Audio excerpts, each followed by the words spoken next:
Bienvenue, amis. Aujourd'hui, nous allons voir comment un agent de renseignement talentueux s'est transformé en traître et a commencé à tuer d'importants officiers supérieurs. Au départ, l'officier supérieur du RAW, V.K. Nedu, donne l'ordre à un soldat du RAW, nommé Kabir, de tuer un terroriste en Syrie et de diriger une mission. Kabir vise alors le terroriste avec son sniper. Pendant ce temps, le terroriste arrive. Voyant cela, Nedu ordonne de tirer sur Kabir. Kabir tire, mais au lieu de tuer le terroriste, la balle atteint l'épaule de Nedu. Après une brève conversation, Kabir lui tire une balle dans la tête. Kabir avait installé une caméra de sniper et prétendait être en Syrie pour venir en Inde afin de tuer Nedu. Après cela, au Parlement, le ministre de la Défense et le colonel Lutra discutent de la situation. Lutra déclare: nous avons renvoyé Kabir en Syrie pour une mission terroriste, mais au lieu d'y rester, il est venu en Inde et a tué un officier supérieur, trahissant ainsi sa patrie. Apprenant cela, le ministre de la Défense lui demande de retrouver Kabir au plus vite, avant qu'il ne tue d'autres officiers. Dans la scène suivante, nous voyons un soldat du RAW nommé Khalid, expert en technique de combat. Il neutralise des criminels et informe ses supérieurs que la mission est accomplie. Le colonel le convoque ensuite pour une réunion. Il entre dans un bâtiment et emprunte un ascenseur hors service pour accéder au bureau du RAW. Dans ce bureau, le colonel Lutra discute avec d'autres soldats du RAW de la façon dont Kabir a pu entrer en Inde avec plusieurs passeports. Le colonel Lutra s'apprête à charger un soldat du RAW d'attraper Kabir, mais Khalid l'interrompt et déclare: « Monsieur, je suis le seul à bien le connaître. Je peux prédire ses prochains mouvements, alors j'en assume la responsabilité. » Au début, le colonel hésite, mais après réflexion, il accepte de laisser Khalid diriger l'équipe. Dans un flashback, 2 ans plus tôt, Kabir dirigeait son équipe, terminait une mission et atterrissait dans une base secrète, où Khalid l'attendait avec impatience. Kabir était un héros pour Khalid, et ce dernier souhaitait rejoindre son équipe et travailler avec lui. Le colonel demanda à Kabir d'intégrer Khalid à son équipe, lui expliquant que Khalid était bien entraîné et compétent. Cependant, Kabir refusa, prétextant que le père de Khalid était un traître. Khalid, déterminé à faire ses preuves, répondit: « Mon père était peut-être un traître, mais pas moi. » Voyant la confiance de Khalid et la considération du colonel, Kabir finit par accepter de l'intégrer à son équipe. Par la suite, ils commencèrent à se préparer pour la prochaine mission. Ils furent informés d'une attaque contre un avion l'année dernière par un terroriste nommé Bachir, avec des armes fournies par un trafiquant d'armes notoire, Rizwan Ilyazi. Kabir explique qu'Ilyazi est l'un des trafiquants d'armes les plus dangereux, mais qu'aucune preuve concrète ne le lie à un quelconque trafic d'armes illégales. Kabir poursuit: « En capturant Bachir, nous pouvons prouver l'implication d'Ilyazi dans ces trafics illégaux. » Dans la scène suivante, l'équipe se rend en Irak, déguisée en locaux, à la recherche de Bachir. Pendant ce temps, un groupe de terroristes arrive en voiture et s'apprête à tuer une femme. Voyant cela, Kabir ne supporte pas la situation et abat le terroriste. Kabir est alors capturé et emmené dans leur cachette. Là, il est ligoté et battu. Le chef terroriste, Bachir, arrive et comprend que Kabir et son équipe sont venus le capturer. Cependant, Kabir révèle un traceur GPS dissimulé dans sa bouche. Grâce au signal du traceur, Khalid et son équipe arrivent rapidement. Khalid, armé d'un pistolet fixé dans son véhicule, tire sur les terroristes depuis son véhicule, et l'équipe s'engage dans un combat acharné. Bien que Bachir ait été difficile à vaincre, Khalid et Kabir collaborent pour le vaincre. L'équipe se rassemble après la bataille. Ce soir-là, après avoir réussi la mission, les membres de l'équipe encouragent Khalid. Cependant, Kabir le convoque dans son bureau et lui explique que, malgré sa bonne performance, il a raté quelques tirs, notamment ceux du côté droit. Kabir réalise que Khalid a un angle mort à droite et l'interroge à ce sujet. Khalid commence à expliquer que, durant son enfance, des brutes l'ont agressé et lui ont blessé les yeux, ce qui a provoqué cet angle mort. Malgré cela, Kabir décide de garder Khalid dans l'équipe, convaincu de ses capacités. Il lui conseille de garder les cibles à sa gauche pour compenser cet angle mort. Après cela, ils dansent pour célébrer. Au même moment, ils reçoivent un message du colonel les informant qu'après l'arrestation de Bachir, comme prévu, Iliazi s'est rendu au Maroc pour une affaire. Le colonel les informe que s'il rate cette occasion, Iliazi s'enfuira à jamais. L'équipe de Kabir se rend au Maroc et se positionne à l'endroit où Iliazi est attendu. Aditi, l'un des membres de l'équipe, les guide grâce aux images de vidéosurveillance. À l'arrivée d'Iliazi, l'équipe pointe ses armes sur lui et ses hommes. Iliazi dit alors à Kabir, « Un membre de votre équipe ne veut pas m'arrêter. » Avant que Kabir ne puisse réagir, Sourav, l'un des siens, se retourne contre eux et commence à tirer sur l'équipe. Kabir est sous le choc. Khalid tente de tirer sur Sourav, mais ce dernier s'enfuit. Khalid se lance aussitôt à sa poursuite. Pendant ce temps, Kabir parvient à abattre certains criminels, mais il est touché au cou. Iliazi, profitant du chaos, s'échappe. Après plusieurs jours, Kabir se réveille à l'hôpital. Le colonel l'informe qu'Iliazi s'est échappé. Khalid, vu pour la dernière fois en train de poursuivre Sourav, a disparu. Quelques jours plus tard, Khalid est retrouvé inconscient sur une plage et hospitalisé par la police. Kabir lui rend visite et Khalid lui confie « J'ai tué le traître Sourav ». Aujourd'hui, Khalid se lance à la poursuite de Kabir. Pendant ce temps, Kabir appelle Khalid et lui dit « Tu as été chargé de m'attraper. Si jamais tu me vois, tire immédiatement, sinon je te tire dessus. » Choqué, Khalid demande « Pourquoi, monsieur ? Êtes-vous devenu un traître ?» Kabir répond « J'ai choisi ma prochaine cible à tuer. » Et interrompt brusquement l'appel. Dans la scène suivante, un officier et un groupe de soldats voyagent sur un vol militaire. Kabir s'approche de l'avion en jet privé. Après avoir aligné son jet au-dessus de l'appareil militaire, il le met en pilotage automatique et saute à l'aide d'une poignée magnétique pour s'agripper à l'avion. Il s'introduit, combat les soldats et sème le chaos. Au cours de l'affrontement, l'un des moteurs de l'avion est endommagé et l'appareil commence à descendre. Kabir se bat avec l'officier, lui demande son nom, après l'avoir obtenu, le jette hors de l'avion. Il s'échappe ensuite en parachute. L'avion endommagé explose en plein vol. Le colonel subit la pression du ministre de la Défense, car Kabir a tué un autre officier.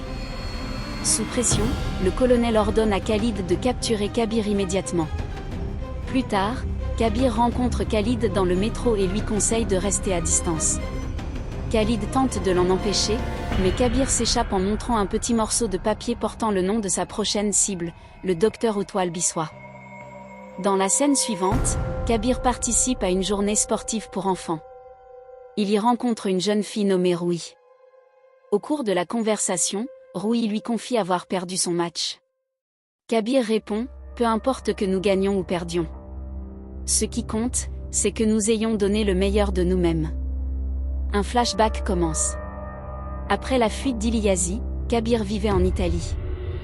Il entretenait une relation amoureuse avec Nena, une danseuse de cabaret qui se produisait sur diverses scènes. Un riche homme d'affaires nommé Feroz, fasciné par sa beauté, lui envoyait des cadeaux coûteux et l'invitait constamment à dîner. Nena déclinait tous ces cadeaux et invitations car elle sortait avec Kabir. Elle se confia à son ami, qui lui demanda alors « As-tu parlé de ta fille, Roui, à Kabir ?» Nena répondit qu'elle comptait le lui dire bientôt. On apprend que Roui est la fille de Nena et que celle-ci est mère célibataire. Pendant ce temps, Kabir traque secrètement Feroz à distance et rapporte tout au colonel. Feroz est un substitut connu d'Iliazi. En tant qu'espion, Kabir pirate les appels téléphoniques et les systèmes de vidéosurveillance de Feroz. Un jour, Feroz rencontre son comptable. Kabir surveille leur conversation. Feroz lui demande de répartir 50 crores sur 4 comptes, invisibles, différents. Lorsque le comptable s'inquiète d'être suivi, Feroz répond avec assurance que ses comptes sont intraçables, ajoutant que même les gouvernements traquent Iliazi depuis 20 ans, sans succès. Il mentionne qu'une attaque de grande envergure contre l'Inde est en préparation, ce qui rapportera à Feroz une énorme commission. Kabir confronte Nena et lui dit la vérité, leur relation faisait partie de sa mission pour se rapprocher de Feroz. Il révèle qu'il est un espion et que Nena a été utilisée pour atteindre Feroz. Il lui propose un marché, Si elle participe à la mission, elle réalisera tous ses rêves, un bel avenir pour Rui, une maison à eux. Le cœur brisé, Nena craque et s'en va. Le lendemain, elle revient et accepte de l'aider. Kabir assure sa sécurité, mais Nena hésite, affirmant qu'elle ne lui fait plus confiance.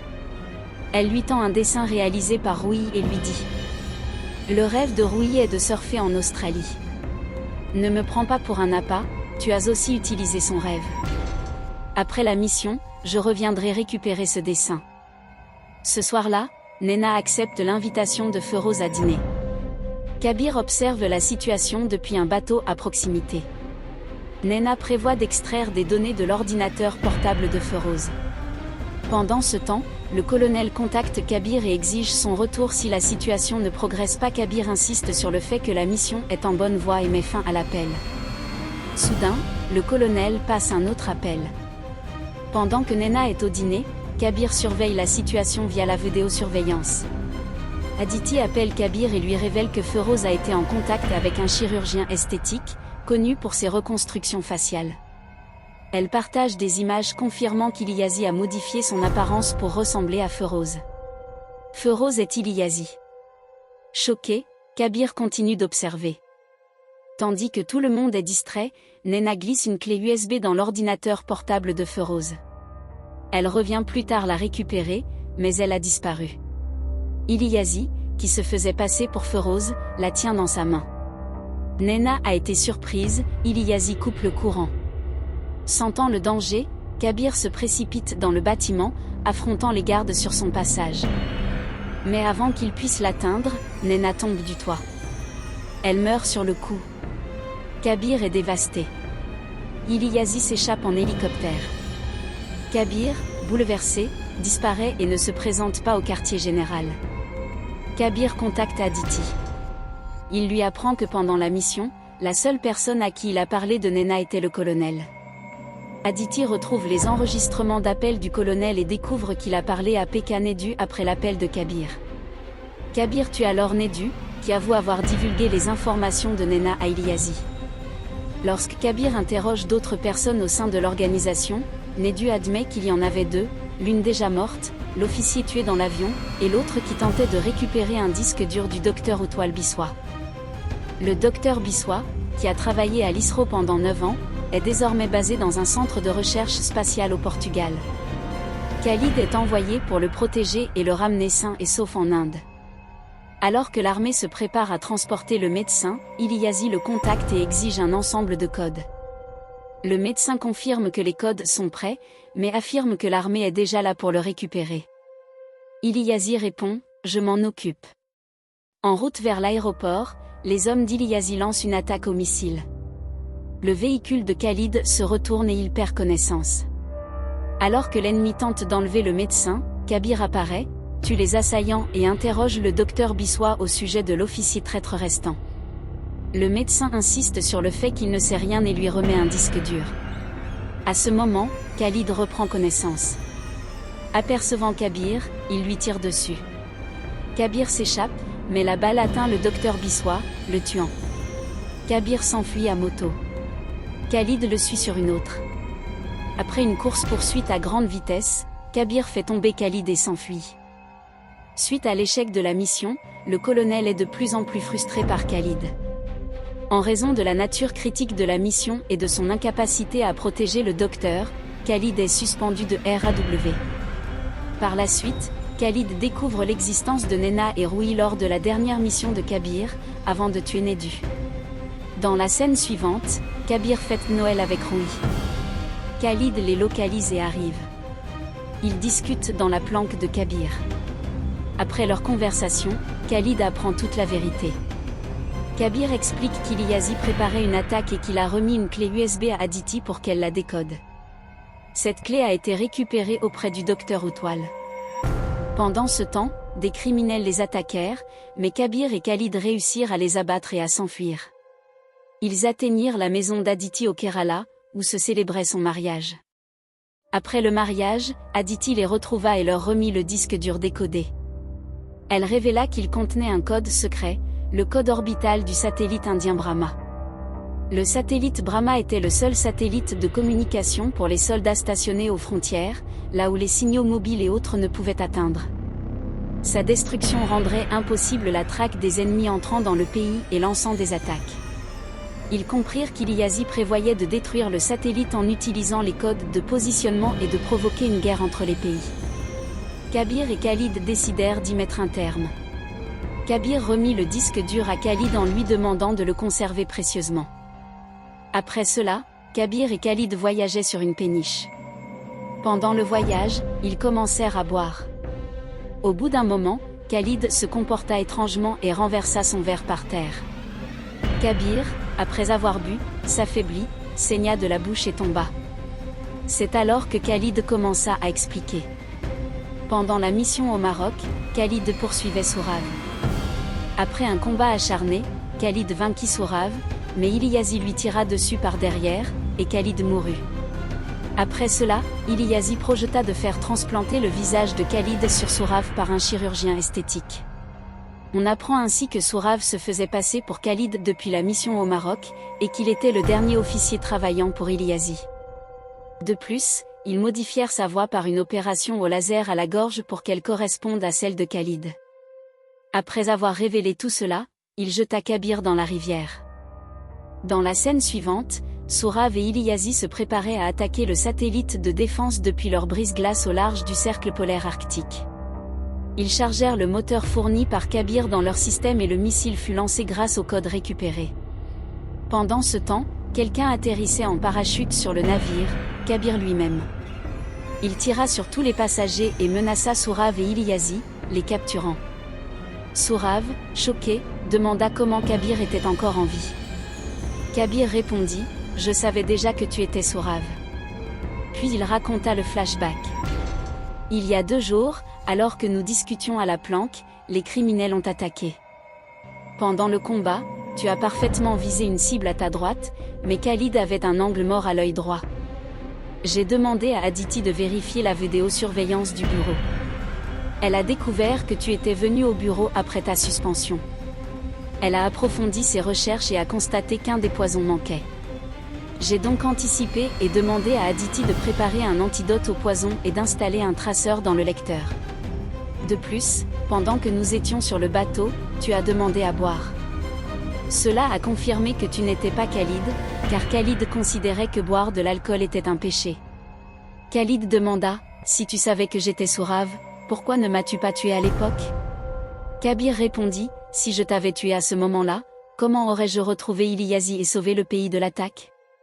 Mais Khalid dit, « Tu as quand même perdu, car le missile a déjà été lancé. » Kabir sourit. Pendant ce temps, le missile changea de direction, et Iliasi et Sourav furent choqués et désorientés. Kabir expliqua qu'il avait modifié les codes, il allait désormais toucher le site de lancement. Le missile fit demi-tour vers le vaisseau. Dans le chaos, Iliasi tenta d'attaquer, mais fut tué. Profitant de cette diversion, Sourav s'échappa en voiture du vaisseau. Kabir le suivit dans un autre véhicule. Pendant ce temps, le missile frappa et détruisit le vaisseau. Après une longue course-poursuite, leurs véhicules s'écrasèrent contre un vieux bâtiment. Là, ils se battirent férocement. Ils se frappèrent à coups de barre de fer et échangèrent des coups brutaux. Après un combat acharné, Kabir parvint à projeter Sourav, qui se faisait passer pour Khalid, du haut du bâtiment, le tuant. Plus tard, Kabir rencontra le colonel et lui demanda de reconnaître pleinement le mérite de la mission contre Iliasi à Khalid, et de le laisser comme un traître aux yeux du gouvernement, de RAW et de l'armée. Cela permettrait à Kabir d'agir librement, en dehors du système. Le gouvernement décerna à Khalid une distinction à titre posthume, et sa mère reçut fièrement cet honneur. Kabir devint alors le tuteur de Rui. Exaucant son souhait, ils partirent surfer en Australie. Et c'est là que l'histoire se termine. J'espère que vous avez tous apprécié.